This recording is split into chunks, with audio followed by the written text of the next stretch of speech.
আসসালামু আলাইকুম। জাতীয় শিক্ষাক্রম ২০২২ বাস্তবায়নে অভিজ্ঞতা শেয়ারিংয়ে সবাইকে স্বাগতম। সপ্তম শ্রেণীর ডিজিটাল প্রযুক্তি বিষয়ে বার্ষিক সামষ্টিক মূল্যায়ন সম্পর্কিত আমি আমার অভিজ্ঞতা শেয়ার করছি।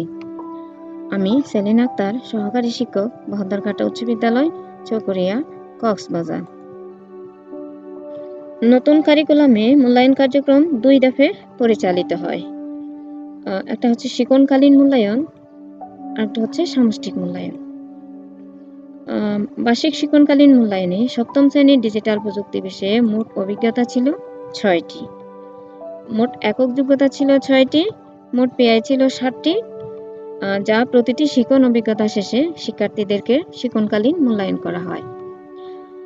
সপ্তম শ্রেণীর ডিজিটাল প্রযুক্তি বিষয়ে বার্ষিক সামষ্টিক মূল্যায়নে মোট শিক্ষণ যোগ্যতা ছিল ৬টি, মোট পিআই ছিল ৬টি, আর হচ্ছে এই ৬টি পিআই এর উপর শিক্ষার্থীদের ৩টি ধাপে মূল্যায়ন করা হয়েছে। এর মধ্যে ছিল ২টি প্রস্তুতিমূলক সেশন আর হচ্ছে মূল্যায়ন উৎসব। এবারে সপ্তম শ্রেণীর ডিজিটাল প্রযুক্তি বিষয়ে বার্ষিক সামষ্টিক মূল্যায়নে ২টি থিম ছিল।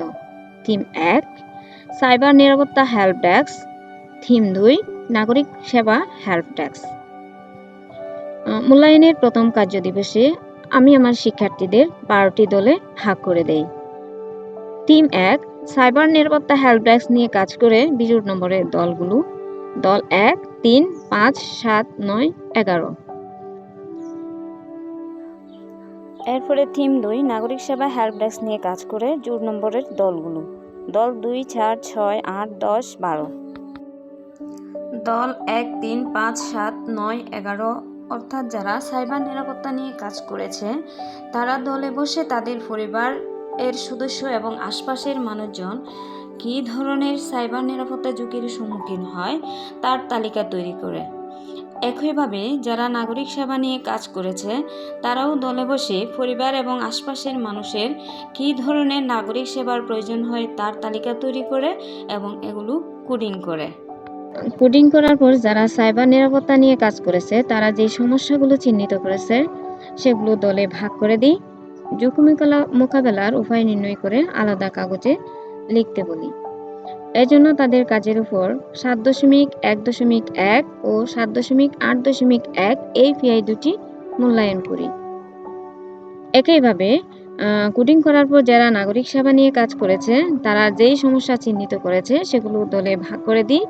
ঝুঁকি মোকাবেলার উপায় নির্ণয় করে আলাদা কাগজে লিখতে বলি। এজন্য তাদের কাজের উপর ৭.১.১ ও ৭.৫.১ এই পিআই দুটি মূল্যায়ন করি। দ্বিতীয় কার্য দিবসে সাইবার নিরাপত্তা ঝুঁকি মোকাবেলার উপায় এবং নাগরিক সেবা প্রাপ্তির উপায়গুলো নির্ণয় করার পর শিক্ষার্থীরা তাদের সমাধানগুলো আলাদা আলাদা খামে ভরে তালিকা অনুযায়ী কোডিং করে। শিক্ষার্থীদের এই কাজের উপর ভিত্তি করে পিআই ৭.২.১ মূল্যায়ন করি। দ্বিতীয় কার্য দিবসে ৩ নং কাজে এসে শিক্ষার্থীরা মূল্যায়ন উৎসবের দিন যে প্রতিফলনমূলক প্রতিবেদনটি লিখতে হবে সেটির উপর ধারণা প্রদান করি।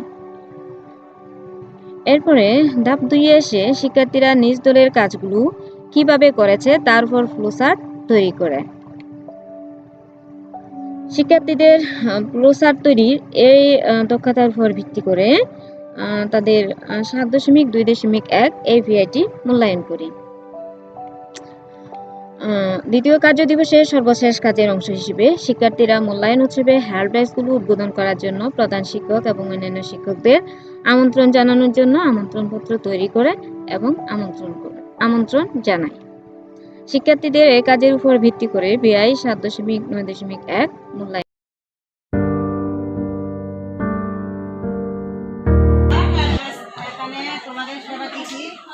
আমাদের সেবাগুলো সাইবার বুলিং, অভ্যন্তরীণ হুমকি, ওয়্যারলেস নেটওয়ার্ক নিরাপত্তাহীন, পরিচয় চুরি, এটা সব 03। দাও এটা ম্যাডামকে দাও। তাহলে দাও।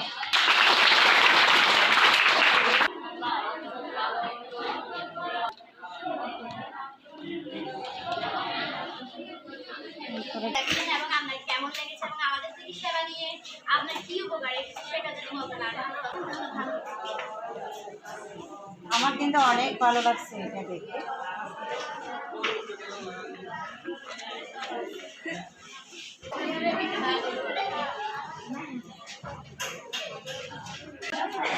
তোমাদের হেল্প ডেস্কের নাম কি? ঘরে বসে পরীক্ষার ফলাফল জানা, এই বিষয়টা আমি একটু জানতে চাচ্ছিলাম।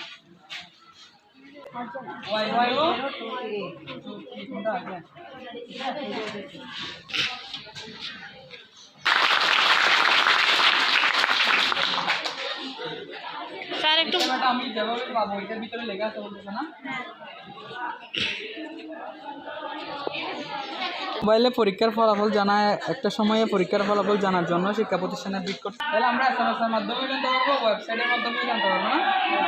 ঠিক আছে, ধন্যবাদ। তোমাদের একটা ভিজিট করে ভালো। মূল্যায়ন উৎসবের দিন নাগরিক সেবা হেল্প ডেস্ক এবং সাইবার নিরাপত্তা হেল্প ডেস্ক উভয়ই তাদের দুই দলই তারা দুইটা ডিবিভোগ তৈরি করে এরপরে যারা সহায়তা নিতে আসে শিক্ষক এবং শিক্ষার্থী যারাই সহায়তা নিতে আসে তাদেরকে এরা সহায়তা প্রদান করে এবং সহায়তা গ্রহণ শেষে তারা যখন সেবা নেয় সেবা গ্রহণ শেষে ডিবিও বইয়ে তাদের মন্তব্য লিখে দিয়ে যায়। শিক্ষার্থীদের এই কাজ দেখে প্রায় 7.9.1 মূল্যায়ন করি। তৃতীয় কর্মদিবসের সর্বশেষ কাজ ছিল প্রতিফলনমূলক প্রতিবেদন তৈরি। মূল্যায়ন উৎসবের দিন এভাবে শিক্ষার্থীরা তাদের সামগ্রিক কর্মকাণ্ডের উপর প্রত্যেকেই একটি করে প্রতিফলনমূলক প্রতিবেদন লিখে জমা দেয়। শিক্ষার্থীদের এই কাজের উপর প্রায় 7.3.1 মূল্যায়ন। এভাবেই আমি আমার সপ্তম শ্রেণীর ডিজিটাল প্রযুক্তি বিষয়ে বার্ষিক সামষ্টিক মূল্যায়ন সম্পন্ন করেছি। ধন্যবাদ সবাইকে আমার ভিডিওটি দেখার জন্য।